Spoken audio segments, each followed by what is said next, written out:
বিকেলের টিফিনে বানিয়ে ফেলুন আটা ও আলু দিয়ে রেসিপিটি। 1 কাপ আটা নিয়ে লবণ, তেল ও চিনি দিয়ে ভালো করে মেখে নিতে হবে। এরপর কড়াইয়ে তেল দিয়ে কেটে রাখা পেঁয়াজ, ক্যাপসিকাম, বিনস দিয়ে সামান্য পরিমাণ লবণ দিয়ে ভালো করে হালকা ব্রাউন করে ভেজে নিতে হবে। আদা রসুন পেস্ট দিয়ে আগে থেকে সেদ্ধ করে রাখা আলু দিয়ে দিতে হবে। এরপর ঝালের জন্য সামান্য পরিমাণ লঙ্কার গুঁড়ো, হলুদ গুঁড়ো ও চাট মশলা দিয়ে ভালো করে 4 থেকে 5 মিনিট ভেজে নিতে হবে।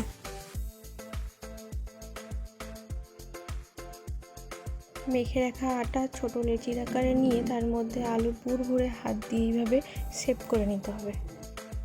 এরপর কড়াইয়ে তেল দিয়ে 4 থেকে 5 মিনিট ভালো করে ভেজে নিলেই রেডি আটা ও আলু দিয়ে দুর্দান্ত স্বাদের এই রেসিপিটি। ভালো লাগলে লাইক, কমেন্ট, শেয়ার, সাবস্ক্রাইব করে পাশে থাকবেন।